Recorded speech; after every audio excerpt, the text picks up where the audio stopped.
नमस्कार आप सभी को। आज की वीडियो में आपका स्वागत है।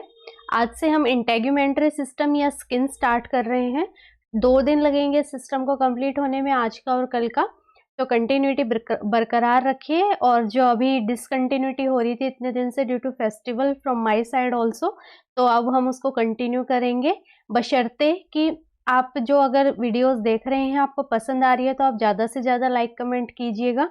कमेंट भी करना है, क्योंकि जो रिस्पॉन्स दिख रहा है बड़ा फीका-फीका दिख रहा है और सच में ऐसे में कंटिन्यू करने का मन नहीं कर रहा है, और मेरा मोटिवेशन आपसे ही आएगा। तो प्लीज़ अपना जो है बेस्ट दीजिए, अपना कमेंट दीजिए, अपना लाइक दीजिए। सिर्फ आपके 30 सेकंड लग रहे हैं, ज़्यादा टाइम नहीं लग रहा है, लेकिन मुझे पता लगेगा कि सच में प्रोडक्टिव हो रहा है या सिर्फ ये टाइम वेस्टेज हो रही है फ्रॉम माय साइड ऑल्सो, और आपको इतना बेनिफिट नहीं हो रहा है। तो इस तरीके से आप जो है ज़्यादा से ज़्यादा मुझे बताइए प्लीज़।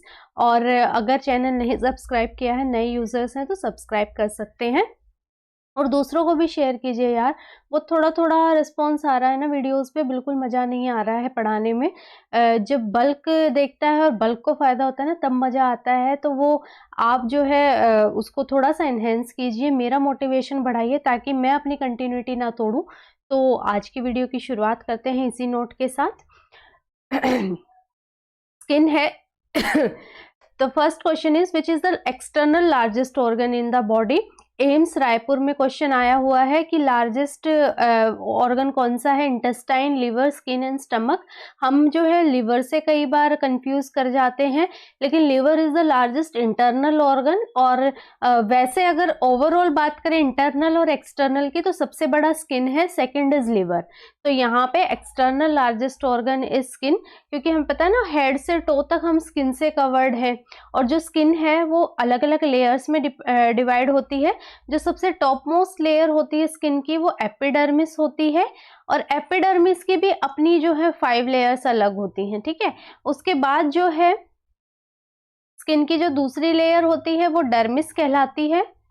उसके बाद स्किन की तीसरी लेयर सबक्यूटेनियस या हाइपोडर्मिस इसको बोलते हैं, सबक्यूटेनियस लेयर या हाइपोडर्मिस लेयर।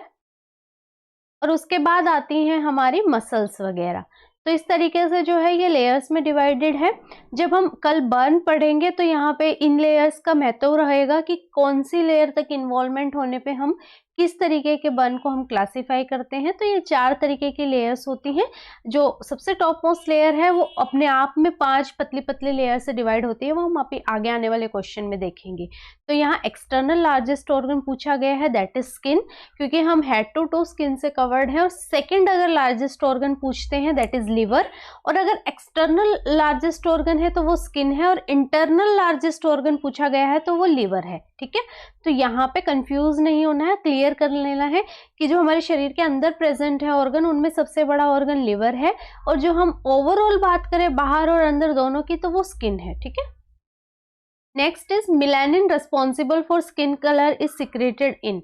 जो हमारे स्किन का कलर होता है, जो हमारे हेयर्स का कलर होता है, वो किससे किससे होता है, मिलानिन से होता है। और मिलानिन को सिक्रेट करते हैं मेलानोसाइट्स, ये सेल्स होते हैं जो कि कहाँ प्रेजेंट होते हैं, corneum, lucidum layer, granulosum layer and germinative layer.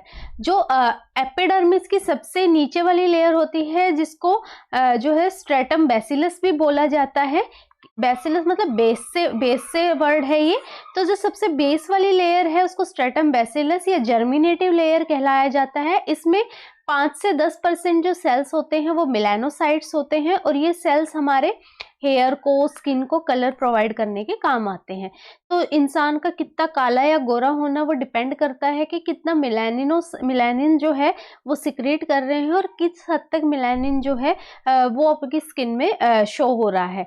तो यहाँ पे germinative layer is the correct answer. इसको हम स्ट्रेटम बेसिलस लेयर भी बोलते हैं। ये एपिडर्मिस वाली लेयर की सबसे नीचे वाली लेयर, मैंने बताया ना एपिडर्मिस के 5 भाग होते हैं, तो उसमें से सबसे नीचे वाली लेयर को हम जर्मिनेटिव लेयर बोलते हैं। ये देखिए यहाँ पे, ये देखिए सबसे ऊपर वाली लेयर है यहाँ स्ट्रेटम कॉर्नियम, उसके बाद है स्ट्रेटम ल्यूसिडियम, ये सेकंड वाली है। उसके बाद है स्ट्रेटम ग्रेनुलोसम, ये थर्ड वाली लेयर है। उसके बाद है स्ट्रेटम स्पाइनोसम और सबसे नीचे है स्ट्रेटम बेसिले और इसको हम क्या भी बोलते हैं, जर्मिनेटिव भी बोलते हैं। तो ये एपिडर्मिस की लेयर्स हैं जो कि मैंने आपको बताया इस तरीके से 5 लेयर में डिवाइड होता है और सबसे नीचे वाली लेयर में मेलानोसाइट्स प्रेजेंट होते हैं जो कि स्किन कलर और हेयर कलर के लिए रिस्पॉन्सिबल होते हैं। तो D is the right answer है। Next question is inflammation of tissue surrounding the nail is known as. ये देखिए डायरेक्ट क्वेश्चंस हैं लेकिन एम्स के प्रीवियस ईयर्स क्वेश्चंस हैं इसलिए मैंने लिए हैं। तो इनको ऐਵੇਂ नहीं समझना है, हमें बेसिक से बढ़ते हुए एडवांस की तरफ जाना है। तो बेसिक नॉलेज भी उतनी ही ज़रूरी है जितना कि हम 4-5 लाइनर क्वेश्चंस करना। तो यहाँ पूछ रहे हैं कि इन्फ्लेमेशन ऑफ टिश्यूज़ की, यहाँ पे जो है टिश्यूज़ की इन्फ्लेमेशन को क्या बोलते हैं, क्लबिंग, कोइलोनकिया, पेरोनकिया एंड ऑनकाइलोसिस। इसको पेरोनकिया बोलते हैं। मैं इमेज दिखाती हूँ आपको, ये देखिए इस तरीके से जो है इन्फ्लेमेशन जो है नेल बेड में प्रेजेंट होना इन्फेक्शियस डिजीज के साइन होते हैं, इसको पेरोनकिया बोलते हैं। And this is koilonychia. ये देखिए इसको हम स्पून शेप्ड नेल भी बोलते हैं, ठीक है, स्पून शेप्ड।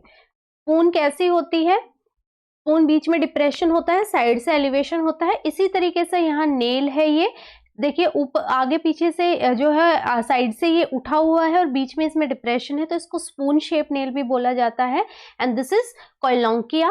और पेरोनकिया में इन्फ्लेमेशन हो जाती है। क्लबिंग में यहाँ पे जो है ऑक्सीजन डेप्रिवेशन या सीओपीडी की वजह से क्लबिंग हो जाती है, क्लबिंग ऑफ फिंगर।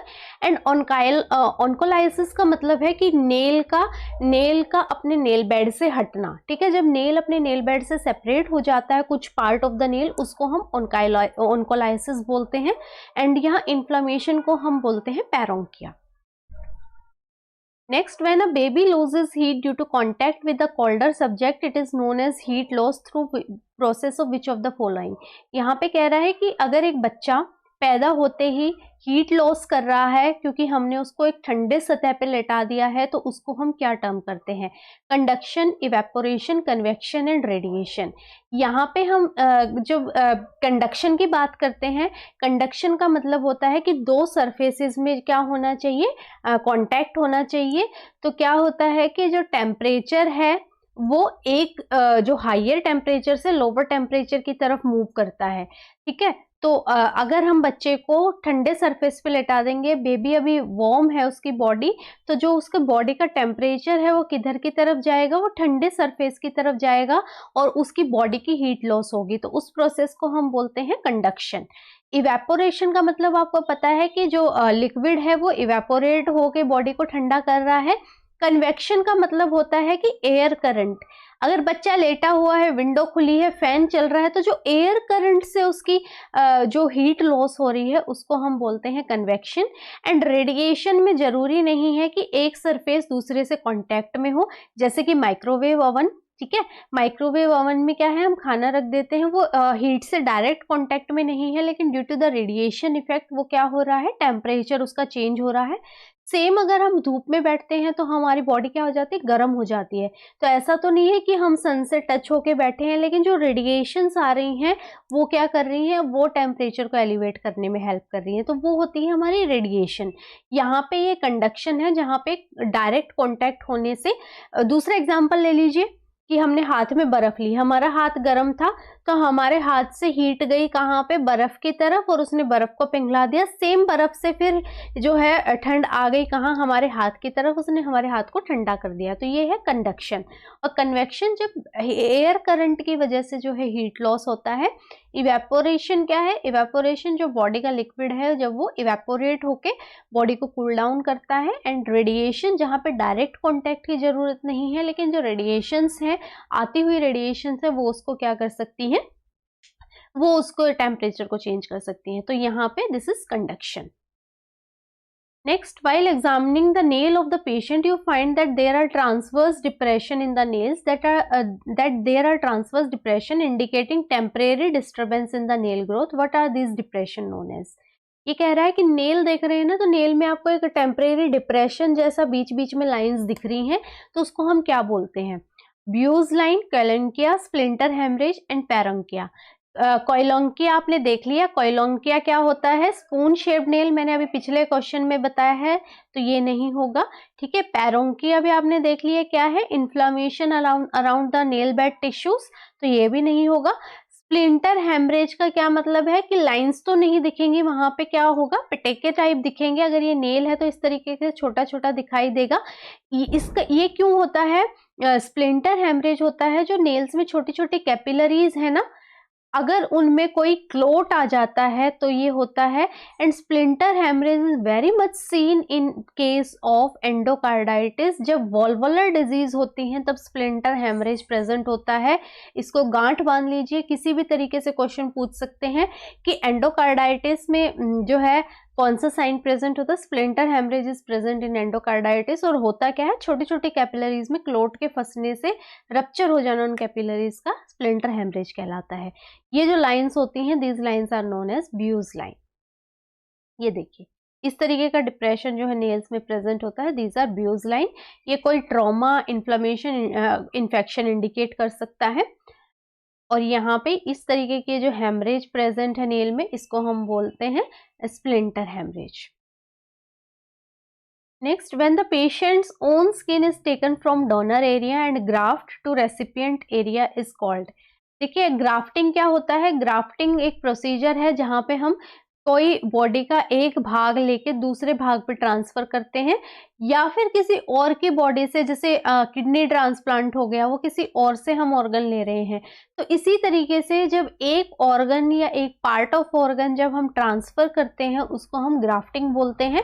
ग्राफ्टिंग के अलग अलग टाइप होते हैं, अलग अलग टाइप मतलब कई बार होता है ना कि हाथ की स्किन चली गई है तो क्या करते हैं कि थाई की स्किन उतार ली और उसको ही हल्का हल्का जो है हाथ पे लगा दिया। ये जो ग्राफ्टिंग होती है, ऐसा नहीं है कि अगर मैं मान लो इतने हिस्से की स्किन को ग्राफ्ट करना है तो इतना पैर की स्किन उतार लिया, ऐसा नहीं होता है।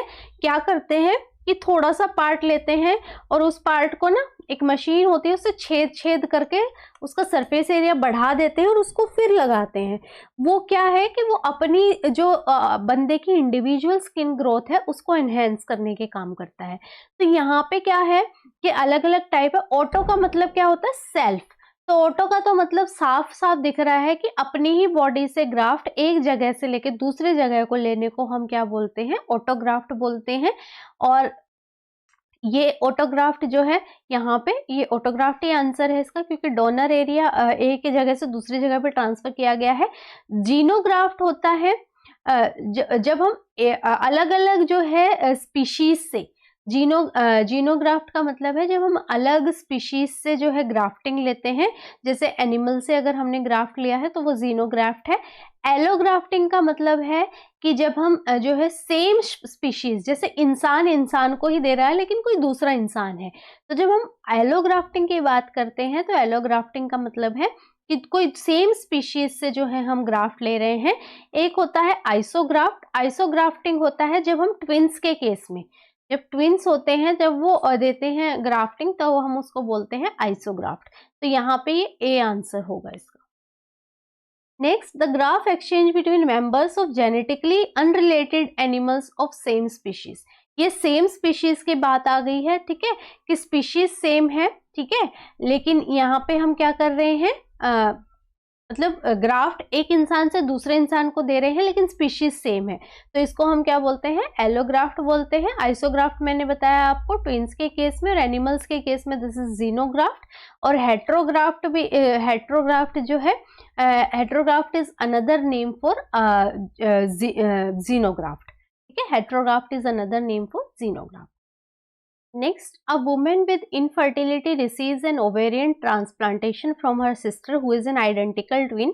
Which type of graft it is?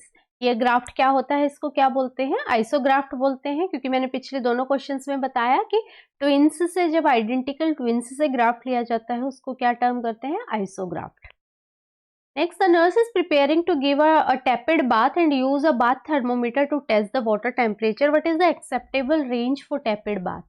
टैपिड bath दे रहे हैं, ठीक है, जिसमें कि जो है पेशेंट को हल्का गर्म पानी से पेशेंट को टैपिड बाथ दी जाती है। तो कितना टेम्परेचर उसका होना चाहिए? जब हम हल्के गर्म गुनगुने पानी की बात कर रहे हैं तो वहाँ पे कितना टेम्परेचर होना चाहिए? ऑलमोस्ट बॉडी टेम्परेचर, उससे 1-2 डिग्री एलिवेटेड। उससे कम होने पे वो क्या होगा? ठंडा पानी होगा, उससे ज़्यादा होने पे वो गर्म पानी होगा, that is not a टैपिड bath. तो यहाँ पे देखिए 92 to 94 बहुत लोअर टेम्परेचर है, 95 to 97 is also lower, 98 to 100, 101 to 103 बहुत हाई है, तो ये भी नहीं होगा। ये बॉडी टेम्परेचर के अराउंड लाई कर रहा है, तो ये ही टेम्परेचर टैपिड बाथ के लिए अप्रोप्रिएट होगा, सी। Next, a healthcare provider orders the application of warm sock to an IV site that has infiltrated. What principle does the nurse determine is in operation when the application of local heat transfers temperature to the body? एक health care provider है, एक patient है जिसकी IV site infiltrate हो गई है, तो उसने वार्म सॉक की गर्म जो है कुछ उस पर अप्लाई कर लो, तो यहाँ पे कौन सा प्रिंसिपल अप्लाई हो रहा है? Radiation, insulation, convection and conduction. इसका जवाब आप दीजिए कि कौन सा यहाँ पे हो रहा है, ठीक है, पॉज करके जवाब दीजिए। मैं बताती हूँ आपको कि यहाँ पे डायरेक्ट कांटेक्ट हो रहा है ना, तो direct contact is conduction. Radiation में डायरेक्ट कांटेक्ट की जरूरत नहीं है, कन्वेक्शन में एयर करंट होता है। यहाँ इंसुलेशन का मतलब होता है हीट को बचाना, ना कि लॉस करना। हीट लॉस इसमें नहीं होता है, हीट को इंसुलेट करना मतलब हीट को कंजर्व करना इज हीट इंसुलेशन। तो यहाँ पे डी राइट आंसर होगा, conduction. Next, the nurse is assessing a client with diagnosis of psoriasis. Which clinical finding should the nurse expect to observe? Select all that apply. Psoriasis क्या है? Auto immune disorder है। Generally क्या होता है ना, जो हमारी स्किन के सेल्स होते हैं वो बनते रहते हैं, शेड होते रहते हैं, बनते रहते हैं, शेड होते रहते हैं, बनते रहते हैं, शेड होते रहते हैं। इस तरीके से हमारी स्किन नॉर्मली चलती है। अब सोरियासिस में क्या हो जाता है कि जो हमारे सेल्स के बनने की ग्रोथ है वो बहुत ज़्यादा बढ़ जाती है और शेड नहीं होते वो, और शेड भी होते हैं तो बहुत कम शेड होते हैं। तो जितनी बनने की कैपेसिटी है, शेड होने की जो क्षमता है वो उतनी नहीं होती, जिसके कारण सेल्स जो हैं वो अगर बॉडी का भाग है तो इस तरीके से फ्लेक जो हैं वो जगह जगह जमा लेते हैं। और ये फ्लेक्स जो हैं पूरे हाथ पे, पैर पे, ये जनरली जहाँ पे मुड़ने वाले भाग है ना वहाँ पे ज़्यादातर देखने को मिलते हैं। अंडर आर्म्स में इस तरीके से ये दिखने को मिलते हैं। This is psoriasis. और सोरियासिस में जनरली हम कॉर्टिकोस्टेरॉइड वगैरह देते हैं पेशेंट को अप्लाई करने के लिए, ताकि इन्फ्लेमेशन को रिड्यूस हो जाए। तो यहाँ बॉडी में स्केली पैचेस, मोटे मोटे पैचेस जो कि पेनफुल होते हैं, inflammatory conditions of the skin, ये सारी चीज़ें देखने को मिलती हैं। तो दिस इज सोरियासिस कि जो सेल्स का बनना और शेड होने की प्रोसेस है वो रुक गई है किसी वजह से, बन ज़्यादा रहे हैं, शेड नहीं हो रहे हैं, जिसकी वजह से पूरे वो स्किन पे जम जा रहे हैं, ठीक है। तो ये ऑटो इम्यून डिसऑर्डर है। यहाँ जनरली कॉर्टिकोस्टेरॉइड्स देते हैं पेशेंट को ताकि इन्फ्लामेशन को रिड्यूस किया जा सके। तो ये कह रहे हैं कि इसमें कौन सी सिम्टम्स सोरियासिस में प्रेजेंट होते हैं? Scaly lesions, pruritic lesions, reddened papules, multiple petechiae and erythematous macules. यहाँ पे सोरियासिस का अगर हम ट्रीटमेंट की बात करें तो सोरियासिस का जो ट्रीटमेंट होता है वो बायोप्सी के थ्रू होता है। बायोप्सी ली जाती है और उससे जो है सोरियासिस को डिटेक्ट किया जाता है। तो यहाँ सोरियासिस में scaly lesions, yes scaly lesions are present, जो मैंने आपको बताया। प्रूराइटिक इचिंग भी होती है इनमें, ठीक है, तो ये भी होगा। रेडेंट पैप्यूल्स, पैप्यूल्स क्या होते हैं? मैक्यूल की बात करें, मैक्यूल होता है फ्लैट, अगर आप मैक्यूल पे हाथ लगाओगे ना तो आपको कुछ फील नहीं होगा। और पैप्यूल होता है उभरा हुआ जो पार्ट होता है थोड़ा मोटा वाला, उसको हम पैप्यूल बोलते हैं। तो ये पैप्यूलर रैशेस होते हैं। पेटेकी नहीं होता क्योंकि कोई ब्लड नहीं निकल रहा है इनसे, ठीक है। इरिथमेटस मैक्यूल्स, मैक्यूल्स नहीं होते हैं, पैप्यूल्स होते हैं। मैक्यूल्स मैंने बताया आपको, फ्लैट वाली चीज को हम मैक्यूल बोलते हैं। ये जनरली मीजल्स में प्रेजेंट होता है, ठीक है। तो यहाँ पे A, B and C are the right option according to the psoriasis. Next, a client with psoriasis asks the nurse what can help this condition, which should the nurse include in the teaching plan for this client. एक patient है psoriasis का, वो पूछ रहा है कि क्या मेरी कंडीशन में रिलीव करने में हेल्प करेगा, तो इसमें से क्या बोलना है? Option A, avoid exposure to the sun, B, topical application of steroids, C, potassium permanganate bath and D, debridement of necrotic plaques. यहाँ पे जो है स्टेरॉइड्स की एप्लीकेशन हेल्प करेगी, टॉपिकल एप्लीकेशन ऑफ स्टेरॉइड्स, क्योंकि ये क्या करेगी, रिड्यूस करेगी इन्फ्लामेशन को, और यहाँ यही पर्पज है कि इन्फ्लामेशन को रिड्यूस करना है, क्योंकि बहुत ज़्यादा इन्फ्लामेशन बहुत पेनफुल होगी। एक्सपोजर को अवॉइड नहीं करना है, लिमिट कर सकते हैं। पोटेशियम परमैंगनेट बाद जनरली जब कोई कट वगैरह एब्रेशंस होते हैं उनमें दिया जाता है। And debridement of necrotic plaques की ये यहाँ नेक्रोटिक लेजन्स नहीं होते हैं, मतलब काले नहीं पड़ते हैं, नेक्रोटाइजिंग नहीं होते हैं, इसलिए डिब्राइडमेंट की जरूरत नहीं होती है, तो बी राइट आंसर होगा। Next, the nurse is caring for the client with scabies. What information about scabies should the nurse consider when planning care for this client? Scabies क्या होता है, एक माइट का इन्फेक्शन है जो कि कौन सी है, सार्कोप्टिस स्केपी, इससे इन्फेक्शन होता है। ये क्या करता है कि इंसान की स्किन को बोर कर लेता है, गड्ढा सा बना लेता है, और स्किन के अंदर क्या करता है, ग्रो करता रहता है। तो स्केबीज जो होता है वो क्या है, बहुत ही फैलने वाली बीमारी है, बहुत कंटेजियस इन नेचर होता है। तो यहाँ पे देखिए क्या इंफॉर्मेशन आप देंगे, highly contagious, caused by fungus, chronic with exacerbations, associated with other allergies. देखिए एलर्जी से एसोसिएटेड नहीं होता है, ये माइट के इन्फेक्शन से एसोसिएटेड है। एक्सर्बेशंस क्रॉनिक नहीं होता है, दिस इज एक्यूट इन्फेक्शन, और कॉज्ड बाय फंगस से कॉज नहीं होता, मैंने बताया माइट से कॉज होता है। और यहाँ पे जो है हाईली कंटेजियस ये होता है, और स्किन जो है बहुत स्केली और इरिटेटिंग और इच्ची स्किन जो है यहाँ पे प्रेजेंट होती है। तो ए राइट आंसर होगा, सार्कोप्टिस स्केबीज से कॉज होने वाला है स्केबीज, ठीक है। Next, a nurse is caring for the client with diagnosis of pemphigus vulgaris. Which expected response does the nurse need to address in the client's plan of care? Pemphigus vulgaris is again a autoimmune disorders, जहाँ पे skin पे क्या होता है, जो papules बन जाते हैं, जहाँ पे अगर छोटे छोटे होते हैं तो हम उनको पैप्यूल बोलते हैं, और जब वो फ्लूइड से बड़े बड़े भर जाते हैं तब हम उनको बुले टर्म करते हैं। तो पेम्फिगस वल्गैरिस में इसी तरीके से स्किन पे जो है मोटे मोटे वो बन जाते हैं, जिनको हम बोलते हैं बुले, अगर वो 1 सेंटीमीटर से ऊपर हैं, और 1 सेंटीमीटर से नीचे हैं तब हम उनको पैप्यूल बोलते हैं, वेसिकल्स बोलते हैं।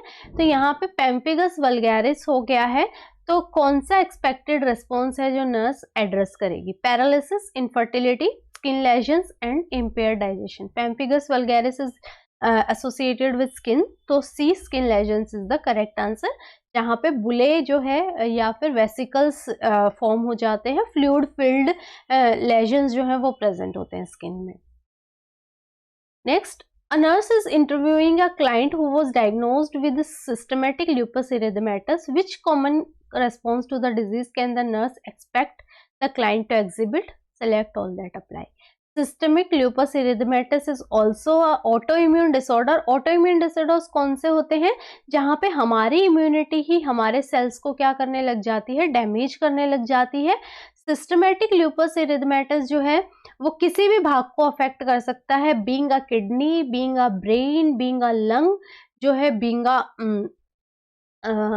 अ हार्ट, कार्डियक, और बीइंग अ स्किन। तो ये किसी भी भाग में सिस्टमिक ल्यूपस इरिथमेटस हो सकता है। अभी एक मेरी फ्रेंड को SLE डायग्नोस हुआ, और she had chronic renal failure, तो उसको क्रॉनिक रीनल फेलियर है, किडनी इन्वॉल्व थी उसकी, और इसके जो सिम्टम्स होते हैं, सीवियर फीवर, ये सारे सिम्टम्स, और inflammatory changes in the body, ये सारे सिम्टम्स इसमें प्रेजेंट होते हैं। तो ये बॉडी के किसी भी भाग को अफेक्ट कर सकता है, और ऐसा नहीं कि सबको ही करेगा, किसी भी भाग को अटैक कर सकता है। तो स्किन में भी ये होता है सिस्टमिक ल्यूपस इरिथमेटस। तो ये यहाँ पे बोल रहे हैं कि क्या क्या चीजें प्रेजेंट होंगे। Option A butterfly facial rash, yes, ये जो फेस के जो रैशेज होते हैं, बटरफ्लाई रैशेज इस पे प्रेजेंट होते हैं, फेशियल जो टिश्यूज हैं उनकी इन्वॉल्वमेंट होने की वजह से। फर्म स्किन, फिक्स टिश्यूज, ये स्क्लेरोडर्मा एक डिजीज होती है, अगले क्वेश्चन आएगा उसमें प्रेजेंट होता है, इसमें नहीं होता। Inflammation of the joints, yes, ये प्रेजेंट होता है यहाँ पे।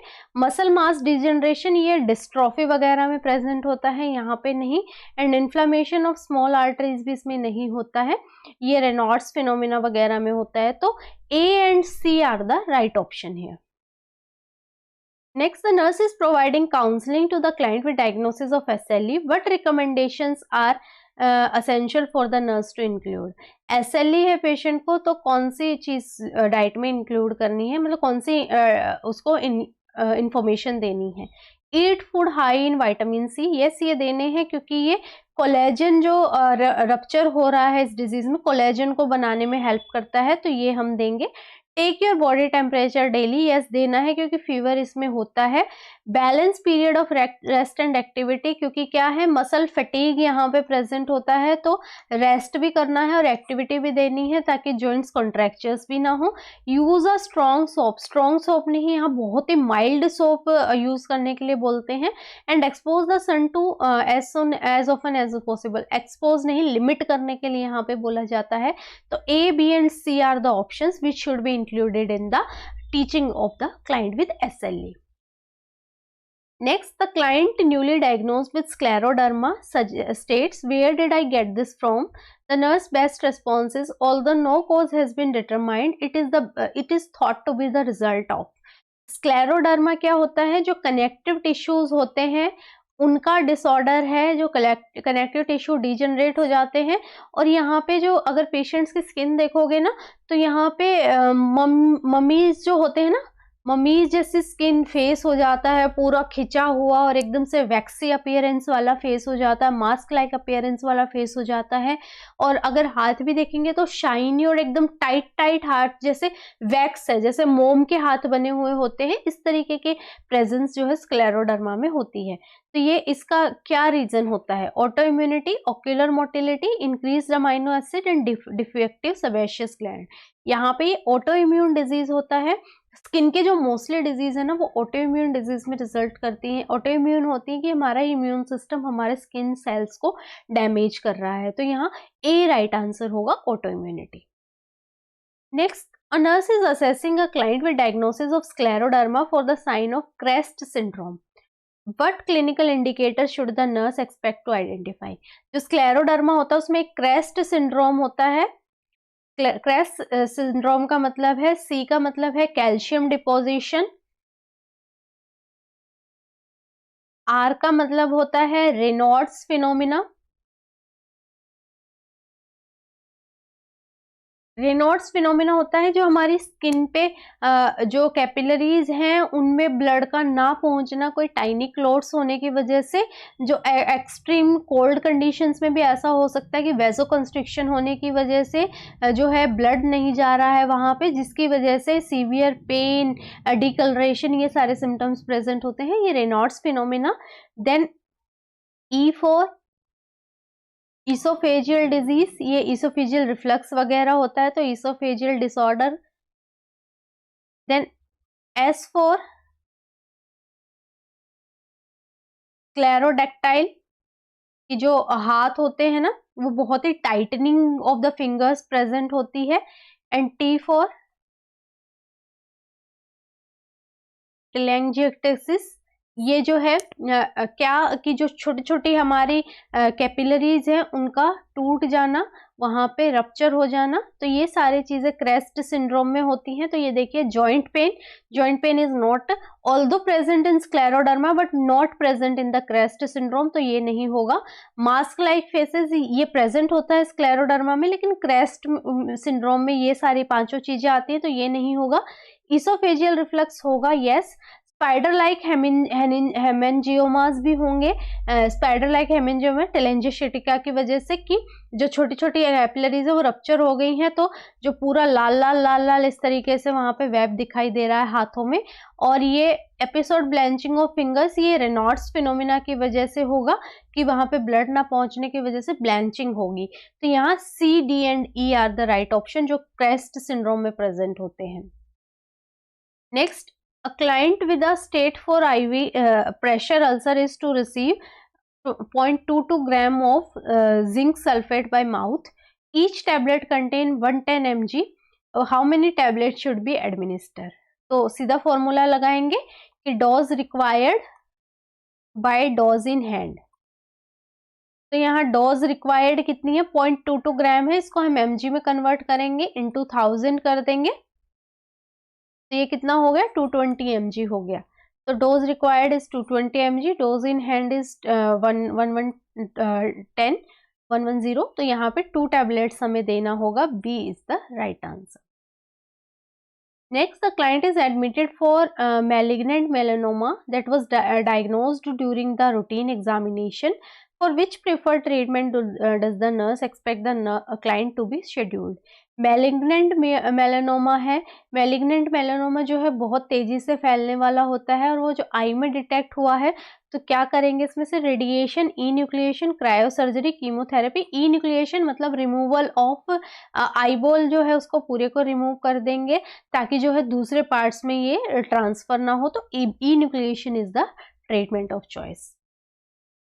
Next, the nurse is caring for the client who is scheduled to have pig skin graft applied to the burned area. Which type of graft is going to be applied by the healthcare provider? Pig skin है मतलब दूसरी species है, animal species है, इसको हम क्या बोलते हैं? xenograft, and another name for xenograft is heterograft. So D is the right answer. Next, the nurse is evaluating a client fluid loss resulting from extensive burn. What is the most valuable blood test to use monitoring the client's fluid loss? एक patient है जिसको burn से जो है fluid loss हुआ है, तो सबसे वैल्यूएबल टेस्ट कौन सा है? BUN, blood urea nitrogen, blood pH, haematocrit and sedimentation rate.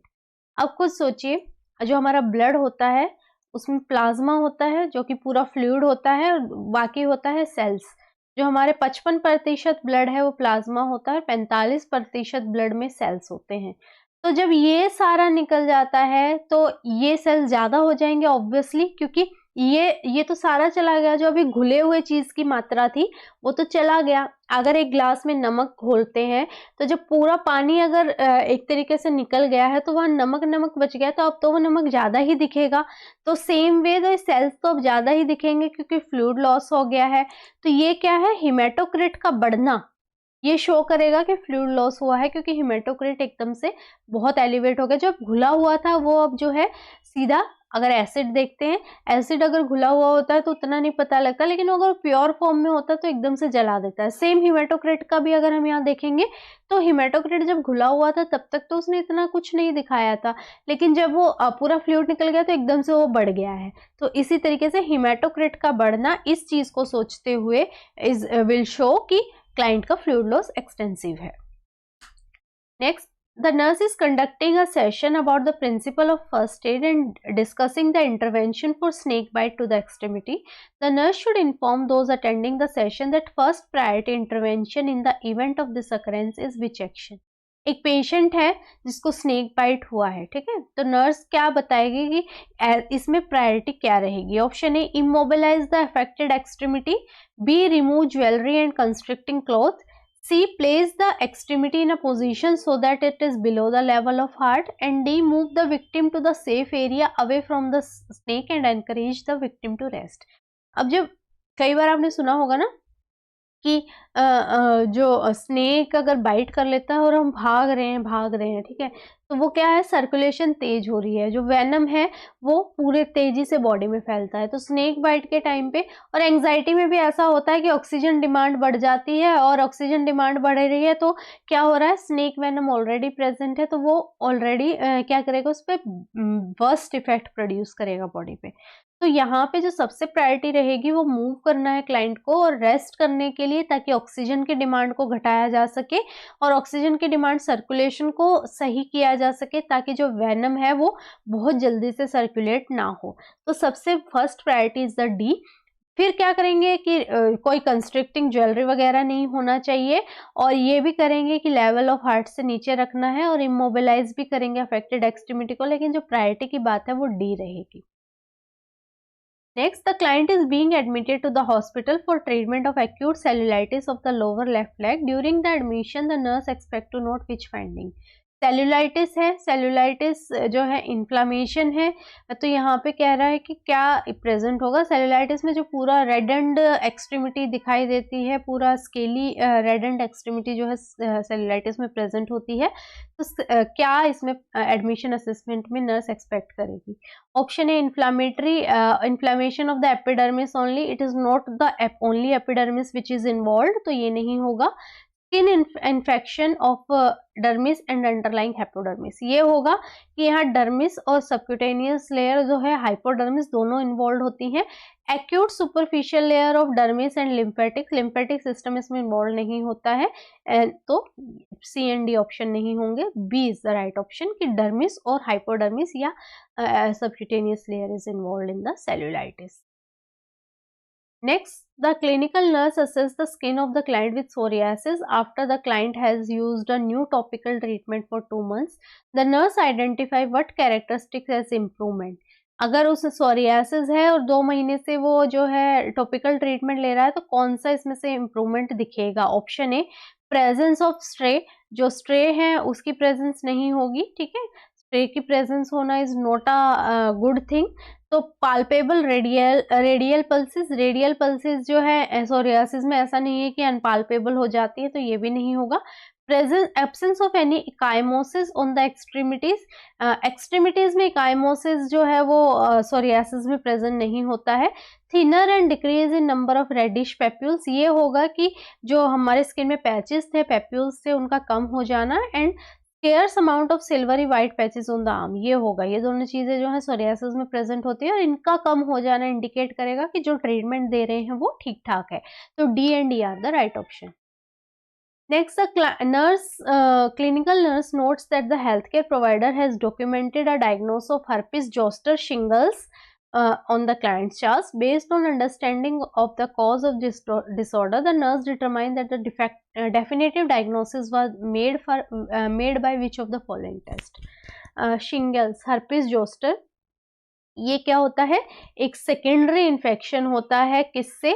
वेरिसिला zoster virus. वेरिसिला zoster virus सुना सुना लग रहा होगा, ये क्या करता है? चिकन पॉक्स कॉज करता है।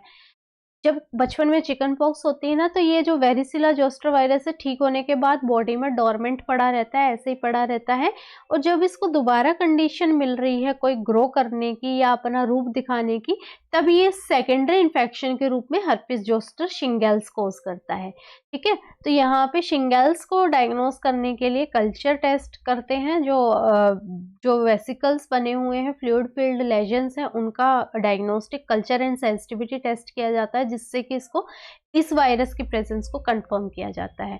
पैच टेस्ट हम जनरली कब करते हैं? पैच टेस्ट जब हमें कोई क्या देखना होता है, जब हमें सेंसिटिविटी देखनी होती है तब हम पैच टेस्ट करते हैं। बायोप्सी, हम यहाँ पे बायोप्सी करने की जरूरत नहीं है, बायोप्सी हमें जब कोई कैंसरस लेशंस वगैरह सस्पेक्ट कर रहे हैं वहां पे करेंगे। वुड लाइट एग्जामिनेशन जो सुपरफिशियल स्किन इन्फेक्शन होते हैं उसमें करते हैं, तो यहाँ कल्चर टेस्ट जो है वो किया जाएगा to detect the varicella zoster virus. Next, the client returned to the clinic for follow-up treatment following a skin biopsy of suspicious lesions performed 1 week ago.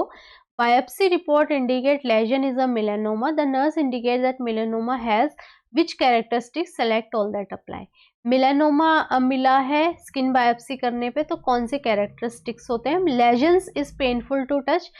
मिलेनोमा के lesions, melanoma is a cancerous condition of the skin, melanoma के lesions generally painless होते हैं।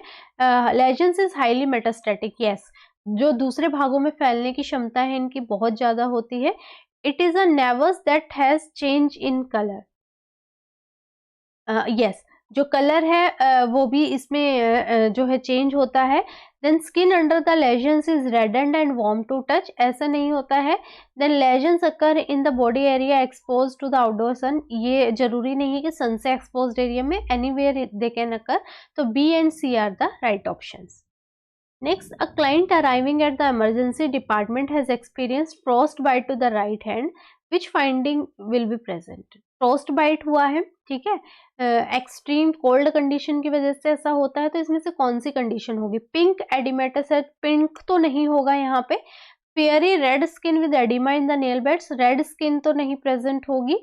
Black finger tip surrounded by erythematous rash and white colour skin which is insensitive to touch, बर्फ है, सुन्न हो गया है, इनसेंसिटिव हो जाती है, और व्हाइट कलर की जो है स्किन प्रेजेंट होती है, और जनरली जो नर्व्स और ब्लड सर्कुलेशन है उसको हैम्पर करके ही सीवियर इफेक्ट बॉडी में प्रेजेंट कर सकता है, तो डी राइट आंसर होगा।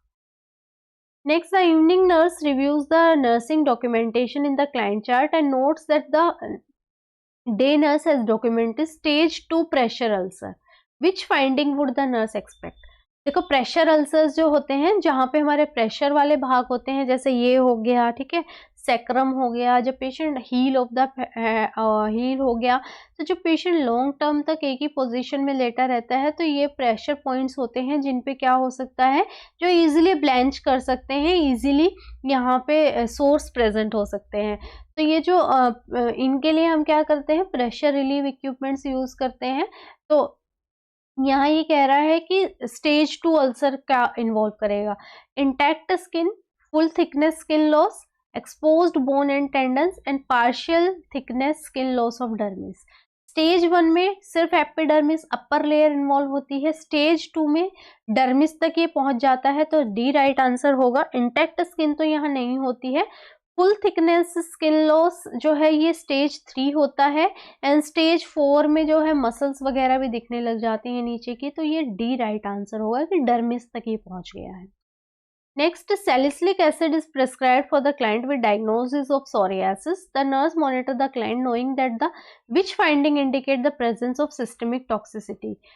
सैलिसिलिक एसिड जो है सिस्टमिक टॉक्सिसिटी कॉज कर सकता है, और ये टिनिटस जो है वो कॉज कर सकता है 8th क्रेनियल नर्व को अफेक्ट करते हुए, तो ए राइट आंसर रहेगा। Next, isotretinoin is prescribed for the client with severe acne. Before administering the medication, the nurse anticipate which laboratory value.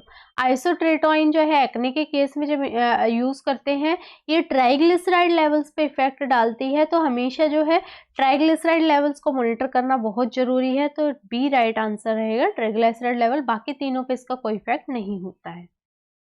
Next, the camp nurse asks the children preparing to swim in the lake if they have applied the sunscreen. The nurse reminds the children that chemical sunscreen are most effective when applied at which time. बच्चे हैं जो swimming करने जा रहे हैं, उनको sunscreen लगाने की सलाह दी जाती है, तो नर्स क्या बोलेगी कि सनस्क्रीन सबसे इफेक्टिव कब होगा? Immediately before swimming, 5 minute before exposure to the sun, immediately before exposure to the sun, at least 30 minutes before exposure।